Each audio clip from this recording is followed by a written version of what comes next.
하나님의 말씀은 룻기 4장 7절에서 22절.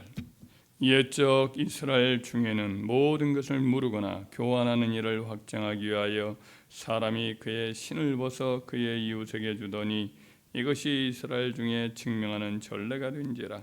이에 그 기업 물을 자가 보아스에게 이르되 네가 너를 위하여 사라 하고 그의 신을 벗는지라.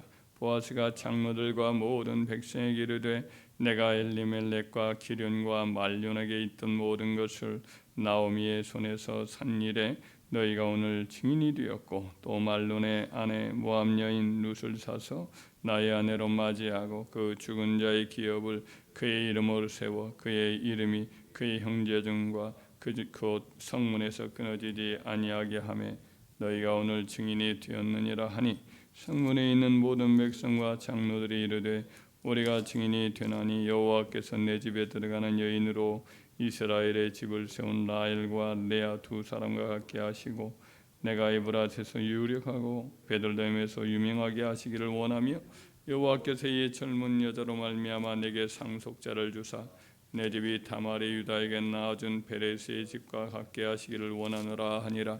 이에 보아스가 룻을 맞이하여 아내로 삼고 그에게 들어갔더니 여호와께서 그에게 임신하게 하심으로 그가 아들을 낳은지라. 여인들이 나오미에게 이르되 찬송할지로다. 여호와께서 오늘 내게 기업 물을 자가 없게 하지 아니하셨도다. 이 아이의 이름이 이스라엘 중에 유명하게 되기를 원하노라. 이는 내 생명의 회복자이며 내 노년의 봉양자라. 곧 너를 사랑하며 일곱 아들보다 귀한 내 며느리가 낳은 자로다 하니라. 나오미가 아기를 받아 품에 품고 그의 양육자가 되니 그의 이웃 여인들이 그에게 이름을 지어주되 나오미에게 아들이 태어났다 하여 그의 이름을 오벳이라 하였는데 그는 다윗의 아버지인 이새의 아버지였더라. 베레스의 계보는 이러하니라. 베레스는 헤스론을 낳았고 헤스론은 람을 낳았고 람은 암미나답을 낳았고 암미나답은 나손을 낳았고 나손은 살몬을 낳았고 살몬은 보아스를 낳았고 보아스는 오벳을 낳았고 오벳은 이새를 낳았고 이새는 다윗을 낳았더라. 아멘. 룻기의 기록 목적은 다윗 가문 후대의 이스라엘의 왕이 되었던 통합 왕이 되었던 다윗의 가문에 흐르는 하나님의 선하신 손길 이걸 드러내려는 그런 의도가 있습니다. 룻은 이방인 모압의 이름 없는 한 소녀였지만은 유다 지파 엘리멜렉의 집안에 시집을 이제 가요. 근데 시아버지와 남편과 이제 시아주머니가 거의 동시에 이렇게 갑자기 죽어요. 시집 오자마자 아마 그렇게 됐습니다. 혼자 된 어머니를 위해서 자기 고향이었던 모압과 가족과 친척을 다 떠나서 유다 땅 베들레헴에 와서 이제 시어머니를 봉양하는 거죠. 고국을 떠나 이스라엘 땅에 오는 것은 이제 이방 신이었던 자기 고향 신이었던 그 그모스라든지 몰렉 같은 신을 이제 버리고 이스라엘의 하나님 여호와라고 온 세상 참신 유일하신 하나님이지만 그들은 그 당시에 이스라엘의 하나님이다 이렇게 생각을 했겠죠. 그 하나님 여호와를 섬기는 신앙적 결단도 이제 필요했던 일이죠.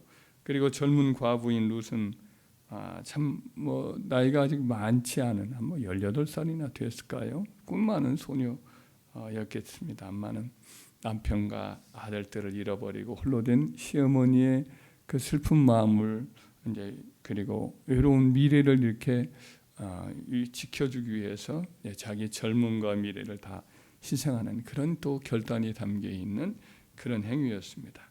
롯은 시어머니가 말리죠. 너희들은 젊은 미래가 있지 않느냐 하면서 자기 혼자만 고향으로 가겠다고 하는데도 불구하고 그 어머니 곁에 끝까지 남겠다고 하면서 확고하게 여호와 하나님 한 분만을 섬길 것과 죽는 일 위에는 시어머니 곁을 떠나지 아니할 것과 하여튼 죽는 날까지 어머니와 함께 하겠다 이렇게 고백을 합니다. 룻은 시어머니 인생에 그래서 생기를 주고 희망의 불씨를 이렇게 주는 자기 생애를 다 희생하면서 그 일을 한 그런 소녀였습니다. 그래서 이제 하나님도 그런 룻에게 자비의 손길을 베풀었는데 룻이 이제 시어머니와 함께 베들레헴에 도착을 했을 때 마침 벌이 추수하는 때예요. 룻이 이제 어머니를 한 끼 봉양을 하기 위해서 나가서 이제 식사를 준비하기 위해서 그 보리 이삭이라도 줍겠다 그렇게 생각합니다. 그때는 이삭을 주어서 집에서 직접 이렇게 맷돌을 작은 맷돌을 돌려서 그것으로 이제 밥을 지어서 이렇게 드리곤 하는 거죠. 그렇게 해서 이삭 죽기를 위해서 나가요. 뭐 말도 아직 잘 안 통하고 이제 모압 말 대신에 이스라엘 말을 배우기 시작할 때 남편도 세상을 떠났으니까 말도 잘 못하고 여러 모양으로 낯선 그곳에 이제 밭에 나서서 이제 이삭을 죽는다고 하는데 하나님이 또 마침 보아스의 밭에 이르렀더라 그랬어요. 우연히 마침 이런 단어가 꽤 많이 나옵니다. 그 룻기에는 하나님은 우연히 마침인 것 같지만 결국은 보이지 않는 하나님의 손길을 통해서 하나님의 이제 선하신 뜻을 이루어가요. 보아스 밭에 우연히 이렇게 이르게 되는데 보아스가 그때 나오미 남편 엘리멜 그 남편이었던 그 시아버지였던 엘리멜렉의 가까운 친척이었습니다. 그리고 아주 너그러운 사람이었는데 보아스는 여리고의 두 정탐꾼을 숨겨주고 자기 가족 전부를 살려내었던 그 라합 기생 라합의 이제 아들이에요. 그러니까 라합은 믿음의 여인이요, 또 용기는 여인이고 품이 큰 여걸 아니면 자기 혼자 살겠다고 안 하고 온 가족 전부 살리겠다고 거의 오랫동안 그 자기 집안의 식구를 전부 불러 모으고 입을 다 이제 맞추고 가만히 집안에서 나가지 않고 있다가 결국 다 살려냈던 여인 아닙니까? 그러니까 이 어머니는 용기도 있고 믿음도 있고 품도 크고 그런 어머니의 모든 유전인자를 다 이제 이어받았을 것이 분명합니다. 이 보아스가. 그래서 이제 보아스가 자기 밭에 갑자기 낯선 한 어린 소녀가 와서 자기 집 여종하고 같이 이렇게 이삭을 줍는 걸 보고서 룻을 이제 알아보고 룻의 그 희생과 사랑을 소문으로 다 들었어요. 친척이니까 관심을 갖고. 그래서 이제 시어머니에 대한 그 마음을 다 알기 때문에 칭찬을 하고 또 자기 집에서 이제 이삭을 편히 죽도록 그렇게 여러 모양으로 조치를 합니다. 남자 종들이 또 혹시라도 해코지나 하지 않을까 그런 거 하지 말라고 말하고 자기 여종들에게도 잘 이렇게 돌봐 주라고 하고 식사도 밭에서 있으면서 자기 종들과 함께 식사를 하도록 다 배려를 하지요. 그리고는 이제 직접 당부하며 다른 밭에 가지 말고 아무래도 옛날 사회는 이렇게 불안정한 사회이기 때문에 혹시라도 무슨 일 당할까봐 다른 밭에 가지 말고 우리 보리 추석할 때까지 이렇게 잘 여기서 여종들과 함께 이삭을 주우라고 이렇게도 권면을 합니다. 결국 이것이 이제 하나님이 룻을 돌보아주는 따뜻한 하나님의 사랑의 손길인 거죠.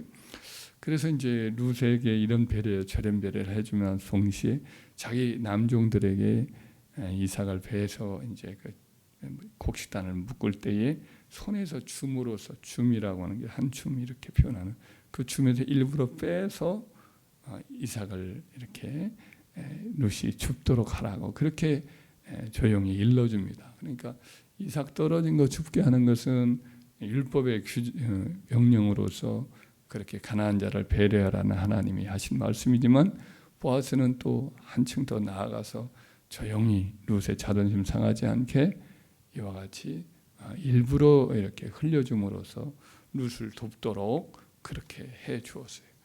그런데 이제 보아스 룻이 돌아와서 곡식을 떨어서 어머니에게 이렇게 한 두 마리나 이렇게 갖고 와요. 머리에 이고 왔겠죠.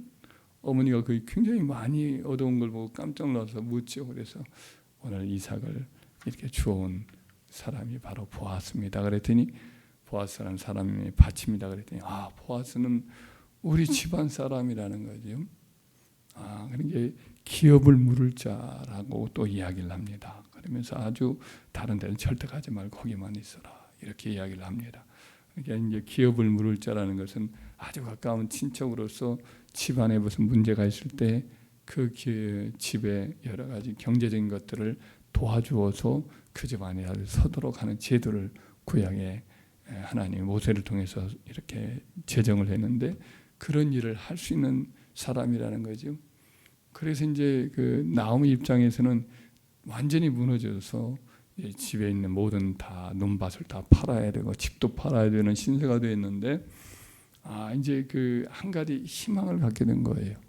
보아스라는 사람이 이렇게 룻을 어여병이고 옛날에도 자기 죽은 자를 위해서 이렇게 늘 선을 베풀었다는 말을 하는 걸 보면 자기 남편이 있을 때에도 그때도 늘 이렇게 친척으로서 늘 선을 베풀고 이렇게 여러 가지 배려를 했던 것이 이제 있었던 것 같아요. 그때도 지금도 이렇게 마찬가지구나 하면서 이제 희망을 품는 거예요. 기업 물을 일을 하게 되면 자기 이제 며느리 자기가 지금 나이가 들어서 며느리가 이렇게 젊은데 혼자 둘 수도 없고 그래서 자기 집안을 일으킬 수 있는 사람을 혹시라도 이렇게 얻으면 집안까지도 다시 세울 수 있구나 라는 생각을 하니까 이제 마음에 희망을 품는 거예요. 그래서 보아스가 타작마당을 이제 타작을 하는 거예요. 보리 추수가 다 되어서 타작을 하게 되면 관례상 들판에서 그 보리 타작한 그 밭에서 잠을 자는 관례가 있었나 봅니다. 주인이 그때 이제 보리 추수라는 날 룻이 그날은 이제 보리 추수가 끝나는 날이고 앞으로는 이삭 죽을 일도 없고 그러니까 자기 며느리에게 이렇게 부탁을 합니다. 내 오늘 타작마당에 보아스가 타작에서 잠을 잘 텐데 너는 다른 사람이 보지 않도록 하면서 밤늦을 때 그의 누웠던 자리에 들어가 그에게 청혼을 하라고 부탁을 합니다. 그가 기업 물을 자이기 때문이다. 이런 말을 해요. 집안을 일으키는 제도가 그때 있었고 자기 집안에 어떤 그런 일들을 이룰 것을 생각하고 또 특별히 이제 어머니로서는 룻이 의탁할 사람이 있어야 돼요. 자기 하나 바라보고 이렇게 젊은 청춘을 다 버리면 안 되겠다 생각을 했던 거죠. 보아스는 사실은 나이가 많은 사람입니다. 그 당시 나이로는 꽤 많은 한 40세나 됐던 모양이에요. 어떤 연유인지 이 보아스가 아내가 사별을 했거나 아내가 결혼을 안 했거나 아내가 없었던 것 같습니다. 아마도 그런 것 같아요. 혹시 있었을까 모르겠는데 전반적으로 아무 말이 없는 걸 보면 아내가 없었던 것 같아요. 물론 자식도 없었어요. 그러다 보니까 이제 그런 상황인데 이 보아스에게 자기 며느리를 보내어서 가정 안정을 얻게 하고 또 집안까지 이렇게 세우게 된다면 말할 나위 없이 참 감사한 일이다 생각을 해서 그렇게 청혼하라고 부탁을 한 거예요. 그래서 이제 그날 저녁 늦게 이제 룻이 자고 있는 기뻐서 그냥 아마 포도주라도 먹고 자고 있는 보아스의 덮은 이불 안으로 조용히 들어갔는데 깜짝 놀라서 연유를 물어보고 룻인 줄 알고 다시 한번 감동을 해요. 왜냐? 이 젊은 소녀 18살짜리 아니야 되는 이 소녀가 얼마든지 젊은 남자한테 갈 것인데 그게 정상일 텐데 자기같이 나이 많은 사람이 온다는 것 그것도 목적이 기업을 물을 자입니다. 이렇게 말하는 것은 목적이 분명해. 자기 집만 일으키려고 하는 거예요. 그래서 감동을 다시 한번 하죠. 내가 반드시 이루리라. 다만 기업 물을 우선순위가 있는 사람이 있으니 그 사람이 먼저 하게 되면 그렇게 하려니와 만일 그렇지 않으면 내가 반드시 기업 물을 책임을 지겠다. 이런 이야기를 하고 다음날 아침에 일찍이 성문으로 나아가 성문 장로 10명을 이렇게 부른 다음에 기업 물을 자가 마침 지나가요. 거기도 마침이라는 단어가 나와요. 마침 지나가서 그를 성문으로 불러 올려서 이와 같이 기업 물을 일이 있는데 하겠느냐 그랬더니 처음에는 하겠다고 하다가 만약 그렇게 되면 모압 여인 룻까지도 사서 그의 모든 팔려고 하는 모든 것들을 사서 그 집안에 아이를 낳아서 그 집안의 이름을 세워주어야 된다. 그러니까 첫째 아들을 낳으면 그 모압 여인 룻을 통해서 아들을 낳으면 바로 그 집안의 이제 말론의 아들로서 입적을 해서 그 집안의 상속자로서 그 집안을 세워가야 되는 거예요. 그러니까 룻의 가정에 있었던 그 집안의 돈을 다 주어서 그 논밭을 사게 되면 자기 것이 될 줄로 알았지만 그러나 또 아들을 낳아주어서 그 아들의 이름으로 또 이제 물려줘야 되면 그 돈이 다 자기 것이 되지 않는 거죠. 자기 가문의 것이. 그래서 이 사람은 이제 아들이 있었으니까 그렇게 되면 여러 가지 분란도 생기고 또 돈도 또 낭비가 되겠다 생각을 해서 나는 내 기업에 손해가 될 것이므로 무르지 않겠다. 당신이 물어라. 그래가지고 이제 보아스가 물게 돼요. 그래서 이제 그때 이제 결혼을 해요. 결혼을 하는데 그때 장로들이 뭐라고 축복을 하냐면 이 여인이 너희 집안을 옛날에 세웠던 우리 조상 야곱을 세웠던 라헬과 레아와 같이 되고 또 유다에게 베레스를 낳아준 다말과 같은 귀한 여인이 되어 내 집안에 상속자가 있기를 축복하노라 그래요. 보아스가 그렇게 축복을 해요. 그러니까 이제 여인들은 바로 이제 그 나오미를 축복을 하면서 그 어머니 시어머니 나오미를 축복하면서 기업 얻을 자가 되게 이렇게 낳아줬다. 7 아들보다 더 나은 자보다 내게 기업 얻을 자가 이렇게 세워주었다. 며느리를 통해서 이렇게 표현해요. 근데 이제 그러니까 나오미에게는 기업 얻을 손자가 생겨났고 그 집안을 세웠고 장로들은 보아스에게 상속자가 되었다고 그 집안이 너로 이 여인으로 낳는 아들로 인해서 유명하기를 원합니다. 그 또 보아스의 집안을 이렇게 세우는 걸로 돼요. 법적으로는 그러면 그 낳은 아들 오벳이라고 하는 아들인데 그 오벳이라는 아들이 누구의 자손이고 누구의 가문이냐? 만약 오벳이라는 아들 외에 룻이 또 다른 아이를 더 낳았다고 한다면 오벳은 기름과 말론 그 시어머니 이제 엘리멜렉의 집안의 자손이 될 거예요. 그리고 둘째 아들부터는 보아스의 집안에 또 상속자가 될 텐데 유일하거든요. 오벳 외에는 룻이 낳질 않아요. 아마 남편도 나이가 꽤 많았기 때문에 보아스가 더 이상 자녀를 낳을 수 없어서 막 그랬을 것이도 있습니다. 여하튼 딱 유일했기 때문에 유일하면 이제 두 집안의 공동 상속자가 되는 그런 가문이죠. 한 가문은 살리면서 한 가문은 끊어버린다고 한다면 그건 말이 안 되겠지. 그래서 이 아이로 인해서 결국은 엘리멜렉 그 가문도 상속자가 이어지고 또 보아스의 가문에도 이제 기업을 이어가는 상속자가 된 공동 상속자가 된 거죠. 한 사람에서. 참 이 두 사람을 보면 룻도 그렇고 보아스도 그렇고 다 자기를 희생하죠. 룻도 자기 어머니 시어머니를 위해서 모든 걸 희생합니다. 자기 청춘을 희생하고 자기 젊음을 희생하고 모든 자기의 익숙했던 고향과 산청과 친정도 다 내려놓고 시어머니를 위해서 자기 삶을 다 희생하죠. 희생하고 섬기는 삶을 살죠. 보아스 역시 한 어린 소녀 모압 소녀를 보면서 안타깝고 그 집안을 위해서 자기의 재물도 다 희생을 하고 그를 돕고자 하죠. 처음부터 돕고자 하고 기업물을 일로 인해서 자기 재산도 다 희생을 하고 자기 아마 가문의 아들은 뭐 둘째로부터는 나을까 이런 생각을 하면서 했겠죠. 여하튼 이로 인해서 자식도 없고 상속자도 없었던 보아스도 상속자가 얻게 되었고 또 그 가문 룻의 시어머니 가문도 역시 또 상속자가 생기는 이와 같은 축복을 주시는 걸 보게 됩니다. 그리고 또 오벳은 바로 이제 그 할아버지가 돼요. 다윗의 할아버지 오벳이 이새를 낳고 이새가 다윗을 낳으니까 룻은 이제 이 다윗의 증조 할머니가 되지요. 놀라운 하나님의 이 손길을 통해서 이렇게 보면 이 룻기에서 나오는 내용은 사람이 섬기고 나누고 희생하면 하나님께서 이와 같은 것들을 다 복되게 하는 것을 보게 돼요.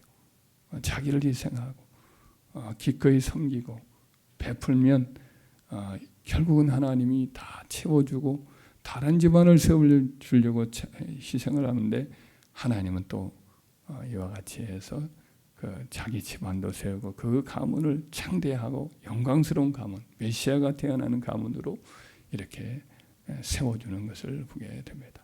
우리도 우리 사랑하는 가족, 이웃, 또 친척, 또 옆에 있는 우리 동료들까지도 세워주고 돕고 이를 위해서 우리 자신을 때로 희생할지라도 하나님이 이걸 귀히 여기시고 반드시 그냥 말지 않고 희생한 모든 것을 몇 배로 갚아주신다 기억하고, 또 하나님의 그 선한 마음, 이삭을 다 나 버려주고 남겨두라 이렇게 가르쳐주고 그랬던 하나님의 마음을 닮아 우리가 다 베풀고 나눠줄 때에 우리가 반드시 하나님 주시는 은혜로 우리 삶에도 하나님의 풍성한 공급하신 것 축복이 있을 줄 믿습니다.